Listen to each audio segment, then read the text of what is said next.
Baghdad में एक बुजुर्ग थे तो दर्जियों का काम करते थे। उस जमाने में ना खोटा सिक्का भी कभी कभी आ जाता था, चलता नहीं था कहीं भी। तो वो बाबा जी की दुकान मशहूर हो गई थी कि वहाँ खोटे सिक्के भी चल जाते, लोग दे आते थे खोटे सिक्के, बहुत सारे लोग दे देते, बाबा जी चुप करके कबूल कर लेते। मशहूर हो गया, जो भी जाता खोटे सिक्के दे आता, बाबा जी कबूल कर लेते।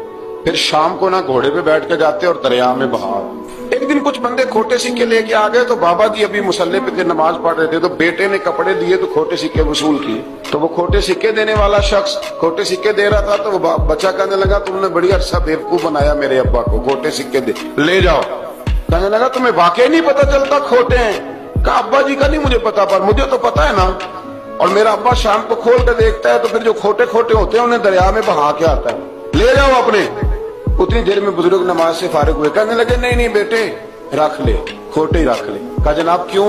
फरमाने लगे मैं खोटे इसलिए रख लेता हूँ कि लोगों ने पैसों में मिला के दूसरों को भी तो देने हैं ना, तो मैं चाहता हूँ चलो बाकी लोग नुकसान से बच जाएं, हमारा तो गुजारा हो ही रहा है, बाकी लोग नुकसान से बच जाएं। और फरमाया फिर मैं शाम को जाके दरिया में डाल के आता हूँ कि कहीं मेरी औलाद भी इनको आगे ना चला दे। मैं चाहता हूँ कि और लोग इस काम से बच जाएं।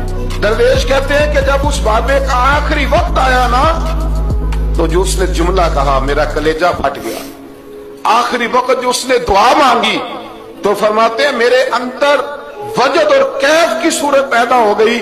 फरमाते हैं उन बुजुर्गों ने अपने आखिरी वक्त दुआ मांगी, ऐ अल्लाह मैंने सारी जिंदगी खोटे सिक्के कबूल किए ताकि तेरे बंदे शर से बच जाएं, तो या अल्लाह तू भी इस खोटे सिक्के को कबूल फरमा।